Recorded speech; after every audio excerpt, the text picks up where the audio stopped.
오늘 성가대 그 찬양을 정말 잘 들었는데요. 혹시 무슨 생각을 하셨습니까?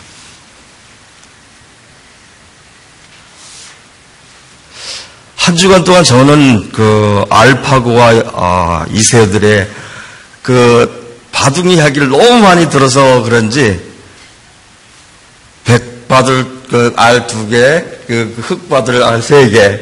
근데 그 알파고의 싸움에서 사람이 그 졌잖아요. 빨간 옷게 딱 입고 있잖아. 저는 그 생각이 문득 들었습니다. 이세돌 구단이 세계 최강의 전성기 때 누렸던 그 대국의 자료 1000개 이상을 알파고에 집어넣어가지고 그 컴퓨터와 바둑을 뒀는데 결국은 이세돌이라는 얼마나 바둑을 잘 두었는지 그 별명이 이센돌이래요. 이센돌이라는 그 사람이 결국은 그 바둑에서 3대 0으로 패하게 되었습니다. 근데 그 많은 바둑 그 중국의 어떤 그 바둑 구단인 친구가 얘기하는 것을 그 신문에 보면은 바둑 구단의 5명 정도와 두면은 혹시 승산이 있을까 할 정도로 그 알파고의 실력이 굉장히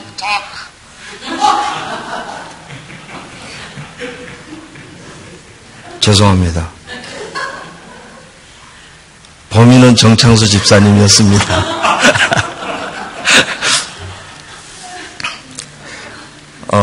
어쨌든 그렇게 해서 그 바둑 구단에 5명 정도가 붙어야지 그 알파고하고의 그 승산이 있을지도 모른다라고 이렇게 그 추정을 하는 그런 이야기를 들었습니다.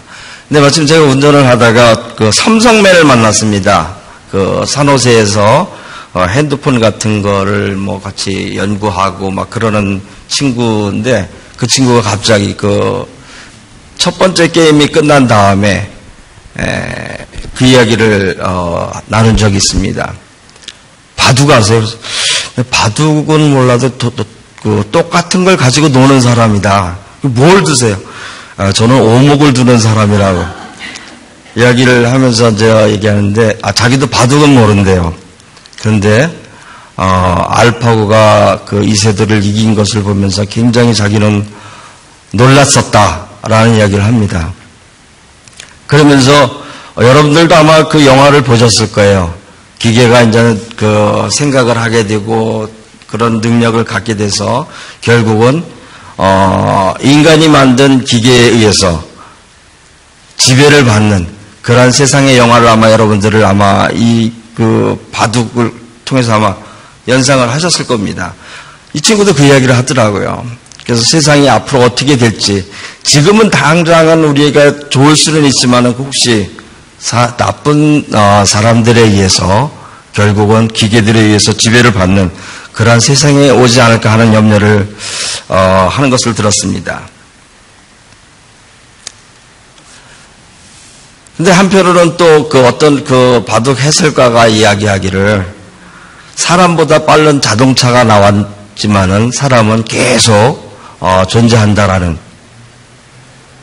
걸로 위안을 삼지만 대부분 사람들은 인간이 기계에게 진 거에 대해서 굉장히 씁쓸한 그러한 마음들일 겁니다. 지금도 여러분들이 경험하고 있지만은 점차 그런 컴퓨터와 기계들에 의해서 인간이 설 자리가 점점 밀려나는 그런 현실 속에 있기 때문에 사람들은 그런 것들에 대해서 걱정하고 또 여러 가지 위축되어 있는 그러한 모습을 보였던 것 같습니다. 똑같이 경기를 보면은 그 경기를 보는 것이 아니라 보는 시각에 따라서 여러 가지 사람들은 달리 생각을 한다는 거예요. 바둑 경기가 아닌 인간과 기계의 싸움이다. 앞으로 인류를 생각을 하고 달리 이렇게 해석을 하는 것 같이 사람들은 똑같은 사물을 보면서 또 똑같은 사람을 보면서 해석하는 것들이 다릅니다. 아마 여기 앉아있는 분들도 마찬가지입니다. 똑같은 사람을 보면서 어떤 분들은 저 사람은 정신과적으로 이렇고 저렇고, 어떤 사람은 저 사람의 몸속에는 어떤 균이 내포되어 있을까, 또 어떤 사람은 저 사람은 신앙이 어땠을까. 각자 자기가 배워온 그런 백그라운드를 가지고 그 사물을 읽어내려고 합니다. 오늘 우리가 읽을 본문은 사복음서에 다 나오는 이야기입니다. 사복음서에 공통적으로 다 등장하고 있는데, 등장하는 이야기지만 각자의 이야기가 약간씩 미묘한 차이를 보이고 있습니다. 네 복음서 얘기를 종합해보면 하나의 이야기가 나와야 하는데, 복음서 저자들은 오늘의 이야기를 각기 자신들의 시대와 환경에 맞게 조금씩 다르게 기록하고 있어서 이야기가 그 이야기인지 그 이야기가 저 이야기인지 헷갈리게 하는 그런 부분들도 많이 있습니다. 오늘의 이야기에서 요한은 그 선한 여인으로, 누가는 죄 지은 여인으로 소개하고 있습니다. 그리고 마가는 예수의 머리에 기름을 붓는 반면에 누가와 요한은 예수의 발에 기름을 붓고 있는 장면을 이야기하고 있습니다. 이외에도 복음서 저자들은 오늘의 이야기를 다르게 기록하고 있는데, 여인의 값비싼 향료를 낭비하고 있는 것에 대해서도 요한은 가룟 유다가 반대하는 것으로 이야기하고 있고, 마태는 제자들이 반대하는 것으로 이야기하고 있습니다. 그리고 마가는 참석한 몇몇 사람들이 반대하는 것으로, 그리고 누가는 반대하는 사람이 바리새인 시몬으로 기록하고 있습니다. 누가 반대했을까요? 이야기의 장소에 대해서도 마찬가지입니다. 마태와 마가는 나병 환자 시몬의 집으로 이야기하고 있고, 또 누가는 바리새파 시몬의 집으로 이야기하고 있습니다. 요한은 나사로의 집으로 기록하고 있습니다. 이렇게 하나의 이야기를 서로 다르게 기록하니 일관성이 없고 혼잡하기 이를 데 없습니다. 한 여인의 이야기를 네 복음서가 각각 다르게 기록하고 있는 것은 특별한 아마 이유가 있을 것입니다. 서두에 제가 말씀을 드렸듯이 자기의 백그라운드를 가지고 어떤 사물을 보게 되면은 각기 자기의 필요한 부분으로 읽어내는 것과 같은 거라고 생각이 됩니다. 따라서 오늘 요한의 이야기는 나름대로 독특한 메시지를 전하고 있다는 것을 우리는 주목해 보려고 합니다. 오늘의 이야기에서 각기 보는 시각과 시선이 달라서 어떤 사람은 돈에 대한 이야기로 여인과 유다를 비교하면서 설명하는 사람들도 있습니다. 또 어떤 사람은 예수의 죽음에 대해서 아주 중요한 상징적인 이야기로 보는 등 다양한 모습으로 본문을 해석을 합니다. 그런데 이렇게 각각 표현상으로 다르다고 할지라도 한 가지 분명한 공통점이 있는데, 바로 한 여인이 향료를 부어드렸다는 것입니다. 저는 거기에 초점을 맞춰서 오늘 여인의 주체할 수 없는 넘치는 사랑의 태도에 주목하고 있는 이야기로 한번 보려고 합니다. 그리고 돈보다는 인간의 존엄성을 소중하게 여기고 다른 사람의 슬픔과 고통을 함께 아파하고 또 아낌없이 사랑하고 또 용납해야 한다는 것에 초점을 두어서 오늘 말씀을 함께 나누려고 합니다. 오늘 이야기의 배경에 이스라엘 사람들의 풍습에 보면 손님이 오게 되면은 그에게 발을 씻어주고 또 기름을 발라주는 그런 풍습이 있다는 사실의 백그라운드가 있습니다. 본문 말씀은 11장에서 마리아와 오라버니 나사로를 다시 살리신 이야기야 13장에서 예수님이 세족식을 베푼 이야기 사이에 끼어있는 이야기입니다. 이 이야기는 베다니에 있는 나사로와 마르다, 마리아의 남매 집에서 일어나고 있습니다. 죽은 나사로를 예수님이 다시 살려주셨는데 가족들이 얼마나 기뻐했겠습니까? 11장의 이야기를 아마 따로 말씀드리지 않아도 여러분들은 다 아실 겁니다. 자기의 사랑하는 가족이 죽어서 냄새나서 무덤에 묻었었는데 그를 예수님이 살려냈다는 이야기입니다. 그래서 예수님 일행을 위해서 잔치를 베푸는 그러한 장면입니다. 늘 그랬던 것처럼 언니 마르다는 여기서도 예수님을 수중들으라고 바쁩니다. 나사로는 예수님과 함께 식탁에 앉아 음식을 먹고 있는 그런 장면입니다. 한참 식사가 무르익었을 때 갑자기 이 집안의 막내인 마리아가 예상밖의 돌발 사태를 만들어내게 됩니다. 예수님 당시에도 노예도 주인의 발을 닦아주는 경우가 드물었다고 하는데 발을 닦아주는 사람의 위치는 노예 중에도 최고 하층 노예가 맡았던 일이라고 합니다. 그것을 마리아가 예수님께 하는 그러한 장면입니다. 게다가 마리아는 예수님 발에 부은 향유는 아주 최고급 나드 향이라는 것입니다. 나드 향이 어떤 건지 한번 저도 잘 몰라서 한번 찾아봤는데 이 향유는 나르도스 타기시스 자타만사라는 그 나무랍니다. 그냥 향나무 막 그랬으면 좋아하겠는데 너 이름이 저도 너무 어려워가지고 한참 읽었는데 이 향나무 뿌리에서 축출되는 향기로운 액체를 가지고 만든 향이 이 나드 향이랍니다. 근데 이 나드 향을 만든 이 나무는 팔레스타인에서 재배되지 않고 그 히말라야 산맥이나 인도 지방에서 재배되었기 때문에 수입품이었다고 합니다. 수입품 중에도 최고의 고가로 판매되었다는 그런 향기라고 합니다. 그래서 5절에서 가룟유다가 책망하는 소리를 볼 때 이 향유 한 근은 300데나리온에 라고 이야기하고 있습니다. 한 데나리온의 가치는 아마 여러분들 기억하시는지 모르겠습니다. 오병이어 이야기할 때 한 데나리온은 한 명의 그 노동자가 하루 일당. 근데 200데나리온 가지고 5,000명이 먹고 남았다고 하죠. 근데 그것도 남자들로 계산할 때 대충 따져보면 10,000명이라고 계산하면은 아마 굉장한 숫자가 먹일 수 있는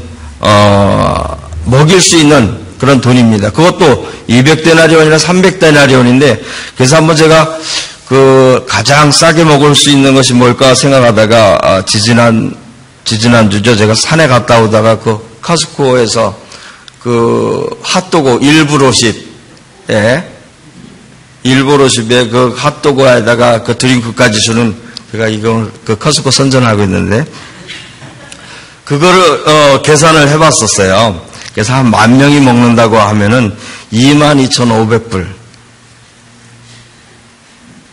그렇게 되더라고요. 그래서 한 데나리온이 지금 우리가, 미니멈 페이가 10불인데 주 40시간으로 계산했을 때 1년 동안 벌 수 있는 거는 28,000불 정도 돼요. 어쨌든,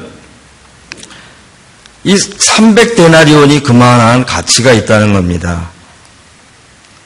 1년 동안 자기가 수고한 모든 것들을 한 방에 날려버리는 그러한 순간이었다는 것을 기억해 보시기 바랍니다. 이렇게 엄청나게 비싼 향유를 쏟아 부은 것도 큰 낭비인데 더 놀라운 사실은 마리아가 자기의 머리털로 예수님의 발을 닦아드렸다는 거예요. 옛날에는 지금이나 잘 갖고 온 머리털은 한 사람의 존엄성을 보여줍니다. 마리아는 예수님에 대한 존경과 헌신의 표시로 그러한 행위를 했다는 사실을 우리는 다시 한번 생각해 보시기 바랍니다. 이 엄청난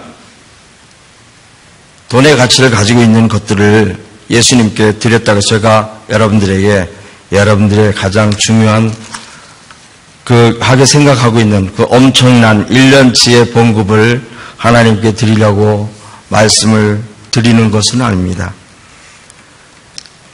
이야기의 초점은 엄청난 그 사랑의 표시를 마리아가 했다는 것입니다. 우리는 지금 사순절을 보내고 있습니다. 여러분은 어떤 모습으로 그 사랑의 표현을 하고 있습니까? 그 넘치는 그 사랑에, 그 끓는 그 사랑을 어떻게 표현하고 있습니까? 앉아 계신 분 중에 사랑을 안 해본 분들은 아마 없으실 겁니다.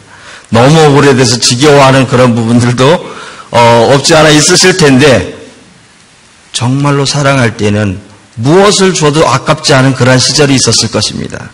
아마 그 마리아는 그 넘치는 그 사랑이 그런 모습이 아니었을까 조심스럽게 한번 생각을 해봅니다.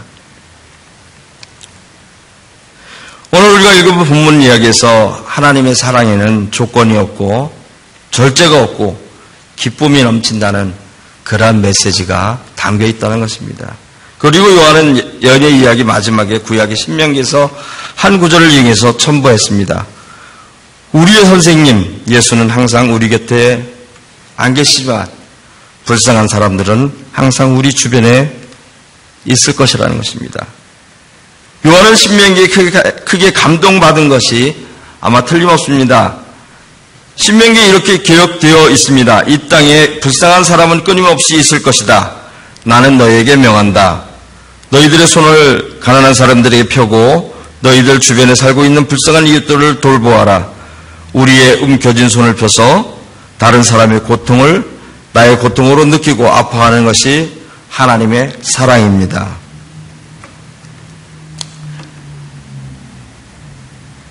요즘 저는 운전을 많이 하면서 이렇게 프리에서 빠져나가는 곳에 보면 여지없이 서 있는 사람들을 많이 봅니다. 불쌍하게 생각도 됩니다. 한편으로는 사지 멀쩡한 사람이 왜 저러고 있어? 라는 생각도 듭니다. 그런 생각을 가진 이유는 너도 움직이면은 생활할 수 있는 여러 가지가 있을 텐데 왜 그러고 있냐는 아마 그 핀잔의 소리가 내포되어 있는 것입니다. 순수한 마음으로 그 사람을 도와주려고 하는 생각보다는 왠지 아깝기 때문에 여러 가지 저 사람을 도와주지 말아야 될 이유와 조건을 생각하게 됩니다. 그러면서 우리는 늘 가난하고 힘든 사람들과 고통을 함께 나눈다고 이야기를 합니다.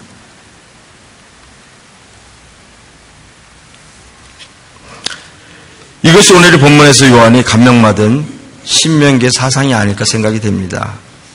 마리아는 유다처럼 그럴듯한 설교나 거룩한 충고의 말을 늘어놓기보다는 자신에게 소중하고 값진 것을 아낌없이 넘치는 사랑을 표현하는, 다른 사람의 슬픔과 고통을 자신의 아픔으로 삼는 그러한 모습을 보여주고 있습니다. 많은 교회들이 여러 곳에서 선교 사역을 합니다. 집을 지어주고 우물을 파주고 식량과 의료품을 제공해 줍니다. 그런데 여기에는 다 목적이 있다는 것입니다. 내가 이렇게 해줌으로 인해서 너는 예수를 믿어야 돼. 우리도 티와나 홈빌드와 또 홈리스를 돕는 기관과 비택에서 선교 사역을 하고 있습니다. 우리가 이 행하고 있는 이 선교사에게 너도 예수 믿어야 돼 라는 강압적인 압박의 그 속마음이 깔려있지는 않을까 생각이 됩니다. 기독교의 신앙의 목적이 예수 믿고 천국 가는, 지옥에 떨어지지 않는 그런 것의 목적을 두고 우리는 많이 신앙생활을 해왔습니다. 저도 처음 선교사에게 참여했을 때 그러한 마음으로 그들을 대했던 것 같습니다.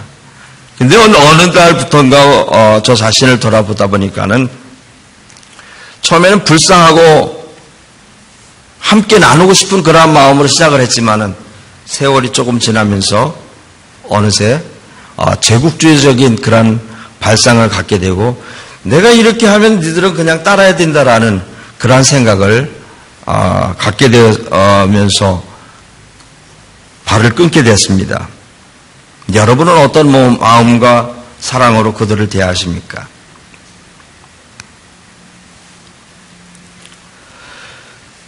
예수 천당을 외치던 것에서 예수가 무엇을 가르치셨고 어떻게 사셨는지를 보여주는 쪽으로 우리는 또 우리 교회는 점차 바뀌어가고 있는 모습을 저는 봅니다.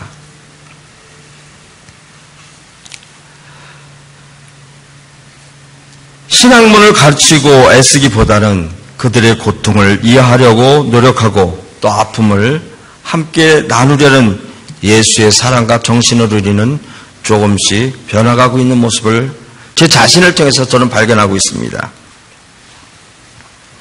생길교회가 생길 즈음에 제가 그리스도인이라는 설교를 한 기억이 납니다. 그 그리스도인은 내가 교회를 다니기 때문에, 내가 교회 철치 멤버이기 때문에 받은 자격증이나 회원증이 아니라는 것입니다. 그 그리스도인이라는 명칭은 다른 종교인들과 차별을 두기 위한 또한 명칭도 아니라는 것입니다. 그것은 우리가 붙여진 이름이 아니라 다른 사람들이 그러한 예수의 정신과 예수의 사랑을 나누는 사람들을 보면서 붙여진 별명이었습니다. 우리를 그리스도인이라고 합니다. 그리스도인은 예수가 사랑하신 것을 사랑하고 하나님이 사랑하시는 것을 사랑하는 사람들이라는 것입니다. 예수를 믿는다고 입술로 고백하는 것이 중요하진 않습니다. 지금까지 얼마나 많은 고백을 했는지 모릅니다. 침을 튀겨가면서 주님을 사랑한다고 외친 적이 얼마나 많았는지도 모릅니다. 그러나 하나님은 그것을 원치 않는다는 사실을 이제야 깨달은 것 같습니다.